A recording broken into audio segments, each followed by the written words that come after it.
She's been gone for more than 25 years. And still, the world can't let her go. The night Princess Diana died wasn't just a tragic accident, it was the spark that ignited decades of obsession, secrecy, and suspicion. A beautiful woman, a shattered limousine, a tunnel in Paris, and an empire that seemed to breathe a sigh of relief when the people's princess was silenced forever. But why? Why was the car driving so fast?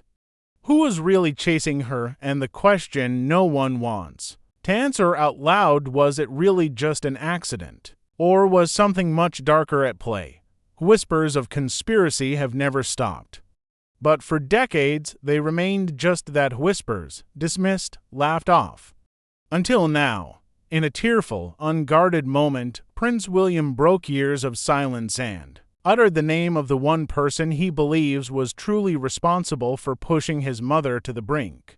A revelation so devastating, it rattled the royal family's polished mask, because Diana wasn't just a figurehead. She was different, real, raw, unfiltered, the kind of woman who held hands with dying AIDS patients when others wore gloves, who hugged landmine survivors, walked into war zones, and did it all not for glory, but because someone had to.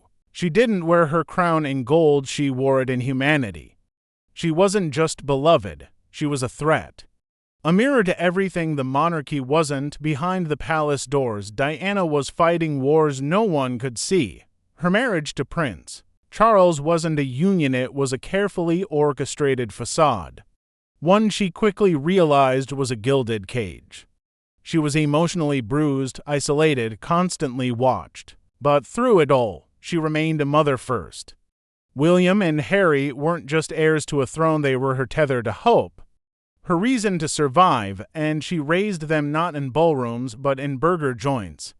Not behind palace walls, but out among real people where laughter wasn't scripted and love didn't wear medals. But to understand how Diana died, you have to understand how she lived. She wasn't born into magic. Diana Frances Spencer. July 1, 1961, Sandringham, England. Daughter of Viscount Althorpe, her bloodline was noble, yes, but her home was fractured. Her parents' marriage crumbled. Her childhood was marked by bitterness, loneliness, and the sound of slammed doors. She once said her earliest memory was of her mother leaving. Yet even then, Diana was drawn to light, music, dance, children, kindness. She became a kindergarten assistant before the camera flashes, before the fairytale turned nightmare. And then, as fate or calculation would have it, Prince Charles began to take notice. Oddly, he had dated her older sister first. The royal courtship was brief. The engagement was orchestrated. The ring, not a custom heirloom, but chosen from a catalog by the royal jeweler Gerard. A symbol, perhaps, of just how transactional the entire arrangement really was. When asked if they were in love, Charles' chilling response: "Whatever in love means," it was a red flag waved in public and ignored by all. The wedding itself was a global spectacle. Over 750 million people watched. The dress, the horses, the balcony kiss, the perfect illusion. But under that ivory silk gown, Diana was already breaking. Camilla, the elephant in every palace room. Diana knew. Everyone did. There were 3 of us in this marriage, she would later say. So it was a bit crowded. As Princess of Wales, Diana reinvented the role. She refused to be ornamental. She didn't wave politely from balconies. She walked among lepers, sat beside cancer patients. She didn't need a press release to be compassionate. Her vulnerability became her strength. But it also made her dangerous to a system built on silence, hierarchy, and image management. The royal establishment doesn't like unpredictability. And Diana was a storm they couldn't contain. The cracks widened. The marriage collapsed. The divorce was finalized in 1996, and Diana, for the first time, was technically free. But freedom came with new threats. Her relationship with Dodi Al Fayed, son of billionaire Mohammed Al Fayed, was more than a tabloid headline. It was a seismic risk to the monarchy. A Muslim man, a non-British heir, rumors of an engagement even, whispers of pregnancy. If true, it would mean the future king's half-sibling could be the child of an Egyptian Muslim. Unthinkable to the establishment, and then silence. August 31, 1997, the Ritz Hotel, Paris. Diana and Dodi are pursued relentlessly by paparazzi. Cameras flashing, scooters weaving. Henry Paul, the hotel's head of security, was driving. But something felt off. They leave from the back entrance. A black Mercedes speeds into the Pont de l'Alma tunnel. Seconds later it crashes, a scene of twisted steel and broken glass. Diana, Dodi, and Henry Paul gone. Instantly, the world stopped breathing. The official story came quickly. Henry Paul was drunk. He was trying to outrun paparazzi. Diana wasn't wearing a seatbelt, but the holes in the story were immediate. CCTV footage showed Henry Paul walking steadily without signs of intoxication. No staggering, no confusion. Toxicology reports were bizarre, initially claiming lethal alcohol levels, but his blood was free of alcohol-smelling metabolites. Then came the revisions.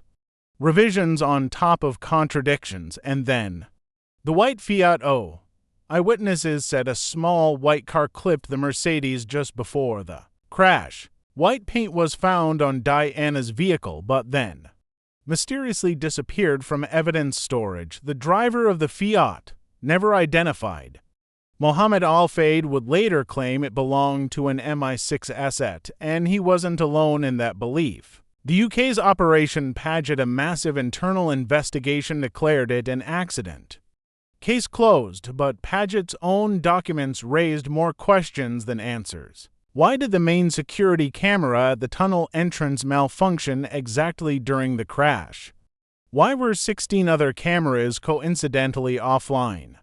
How did one of the most photographed women on Earth vanish from footage entirely in her final minutes? And then came the letter, a handwritten note from Diana to her butler Paul Burrell, penned months before the crash. They are planning an accident and my car brake failure and serious head injury to make the path clear for Charles to marry. The letter was dismissed by authorities as paranoia, but even skeptics were rattled by its chilling accuracy. Was it paranoia or prophecy? Diana's seatbelt was unfastened, but those who knew her insisted she was meticulous about buckling up, especially after her divorce. Could the belt have been tampered with? Was it made to look like carelessness? Witnesses at the scene described something even stranger. Stillness, quiet, not the frenzy of flashbulbs and shouting paparazzi, but an eerie calm. 3 witnesses initially said no paparazzi were present at the crash, then to retracted, under pressure, fear. Over time, more voices emerge, whistleblowers, former operatives. One ex-MI6 agent claimed that engineered car crashes in tunnels were part of their training material, specifically in Paris, specifically under conditions resembling Diana's death. Then came Soldierin, an ex-SAS sniper who claimed her assassination was a military hit. The Ministry of Defense dismissed it as fantasy, but his testimony eerily mirrored long-held suspicions. Even Prince Harry, in his memoir Spare, revealed that for years he believed his mother had faked her death to escape the media. The grief was so immense, the loss so surreal, that death felt less believable than conspiracy. He talked about being told of her passing, no embrace, no comfort, just cold words and silence. He recalled walking behind her coffin as millions watched. A 12-year-old boy frozen in a royal display of grief but crumbling inside. Prince William has remained more guarded, but even he, in private, has reportedly asked pointed questions about the tunnel, about the lack of protection, about Camilla. Because when Diana died, the path was suddenly clear. Within 8 years, Charles and Camilla married. A move once considered impossible. Coincidence?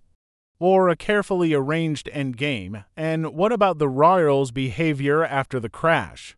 Their resistance to a full, transparent inquiry. Their refusal to hold the press or security agencies accountable. The silence isn't just deafening, it's telling. Paul Burrell, Diana's confidant, revealed the fear Diana carried. She felt hunted. She often said, "If anything happens to me, look to the top." She knew she was being watched, bugged, followed, the same institution that claimed to protect her was also the one leaking against her, playing psychological games, undermining her in the press.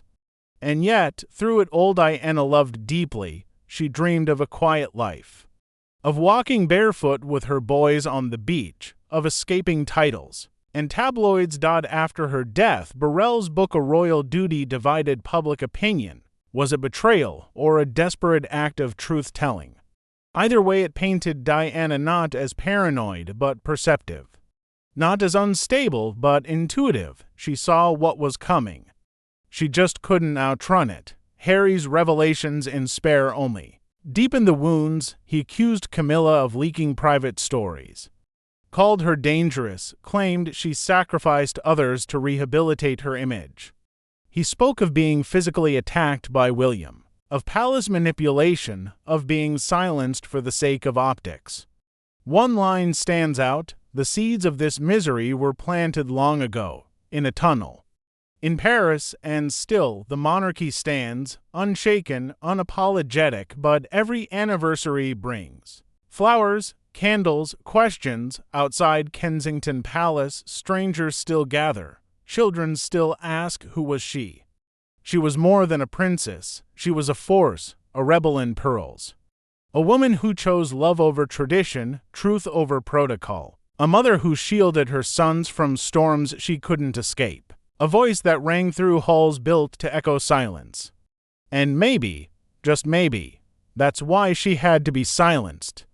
Because the truth she carried threatened the fiction that sustained the crown. But this time we won't let the silence win. If you believe her story deserves more than polished statements and redacted files, subscribe. Because this isn't the end, it's only the beginning.